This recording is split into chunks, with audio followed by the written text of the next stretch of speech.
thank you so much for coming. It's been quite a few years since you've been here, so I know you've been busy. I read about you and some of the shows you host and some of the shows that you go to, and I guess that's the fun thing about being a designer. You learn new things all the time. All the time, and you stay busy. And you stay busy. What are we going to work with today? Today we're going to work with EnviroTex Lite. It is by ETI. They've been around for 40 years. It is a resin that you pour on. Oh, I always thought resins were so hard to work with, so I understand there's some new products, new techniques. It is. It's really easy, but you have to follow their instructions. Prepare it. Like, I'm going to start. The resin, like, you measure equal amounts. And in the box, the kit, basically... is a hardener and a resin. Okay. So you take...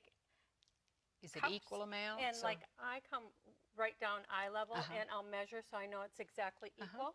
And then you take and you pour them together, and you want to get every last bit out of that first cup so that they are equal.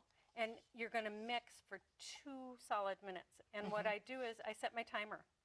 So while I'm stirring, we can keep talking. Okay, and like I say, I knew that resins were around, but I always thought they were more for the professionals to do. I didn't know they'd made it to where the rest of us can do it too. So we might just show a couple of things.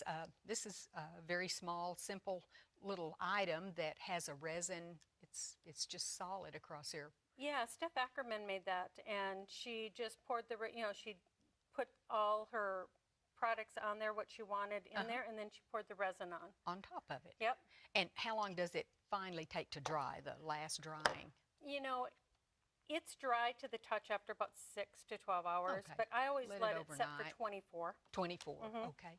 You know, I noticed you brought one of these little trays, a little wooden unfinished trays, and sometimes you can pick those up either at flea markets if you can find a used one, but even the new ones are not expensive, and this is a gift that you're going to have available, and some beautiful shells. Shells we found on the beach. My mom lives in Florida, and I thought this would be a great gift for her, you know, because I mean I've been saving shells for 20-30 years, you know. So you have plenty. So get them out and showcase them. So what I did was I painted that with a blue chalk paint, and then I went over it with my iridescence. Oh, that's what gives it that shine. Oh, okay, that's pretty. And then this, what do you call this? A distressed? When you is that what that's called? I painted, and then I painted it all in cream. Oh, and then I painted black over it, and then I sanded the edges to give it a distressed look. And what's in the bottom of that is coffee beans. It really is coffee beans. Yeah, it's real coffee beans, yeah. And, you know, I mean, there's so many people in my family that like coffee. Sure. So it's like, it would be a I didn't realize that was really, I thought it was a picture, actually. And these little coasters, there's kind of an interesting story. These are lightweight. Is that Those just wood? are. Let me show you. Okay, now you've got that's a stirred mix. for 2 minutes. Okay. I'm going to pour it back into the first cup and stir it for another minute. And the reason you do this is to get it stirred completely. Sometimes when people are stirring, they're not taking and stirring against the edges or getting at the bottom. And this way you're ensured that you're stirring it completely. And you want every that's a good last point. drop. So now I'll stir for another minute. Okay, one more minute. Okay, and these little coasters, you said, tell us about the lip that form. Okay, those were just wooden coasters, and I put on paper. I decoupaged paper onto it. Oh, and then I took painter's tape around the edge of it. And if you leave a tiny lip, like that's about a 1/16 or an 1/8 of an inch, and you pour the resin will be that high all the way around it. I see. So you'll have a nice raised edge. And then if you want to, you could go back and sand that down? Yeah, after you pull the tape off, something? after it's all done, I would sand the edges to make them nice and smooth and make it look better. And we'll just show a variety of other things, trivets, and these are just little paper tags, so we could do... Yeah, just paper. You want to make sure that you decoupage the front and back. And I do about 2 coats at least, and let it dry in between. That way it seals the paper, because some papers will run. Oh, well, sure. So be sure and decoupage the front and the back on paper when you're using paper. Gosh, you can do big things like these trays or little tiny things. Yeah, and that is just a little, it was a tin It was a little tin. It yeah. had a cover. So I Right. just took and stamped something and put glitter on it and stuck it in there and added the resin. Okay. So now this is ready. And I have another tray that I've already done. And the trick that I want to show you is when I was doing this, I have all these cool shells. These are beautiful. But sand dollars, aren't they? Is that what they're called? Those are. This is a This sand is dollar. a sand dollar. I wanted to do the whole thing in sand dollars.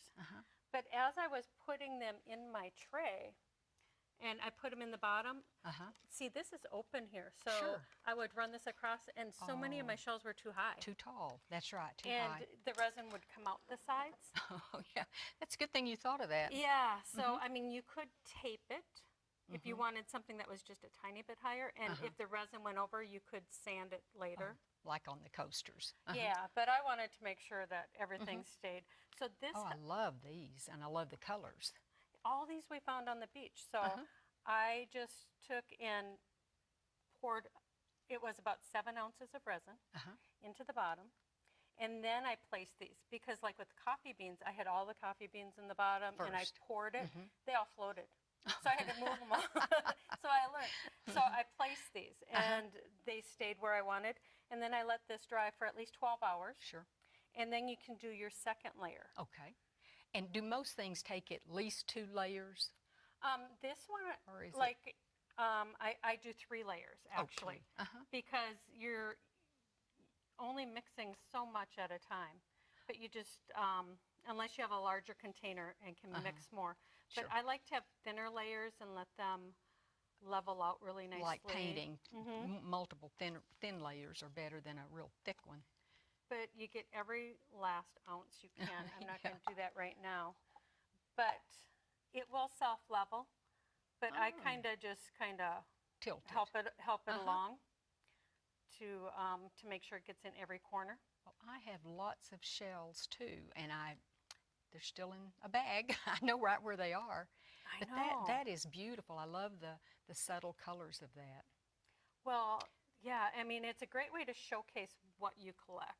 Because you could do, I was thinking it would make a really great gifts for my children if I did, I don't scrapbook in books. I like things out. But I could do scrapbook pages of their kids. And That's make a sure I good idea. decoupage them. Of course, decoupage them And first. stick them in there, and that would be a great keepsake for them. Now, you need to, bubbles will arise. Oh, You know, yes, I see a couple. And you can see a couple. So Oh. if you use a lighter, it will just dissipate those bubbles. So what I'll do is I will do this, and then I'll wait about 15 minutes, and I'll do it again. Every 15 minutes for about an hour. Plus, it's hard to see them all at once anyway. Right. So, And it's safe to do that in the house. Yes, it's very safe. Great.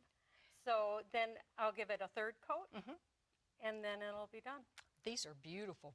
Beautiful gifts are beautiful to keep for yourself. And thank you so much for showing us some new ways to use resin. And it's not, like you say, as difficult as I always thought it was. Right. Thank you. Thank you.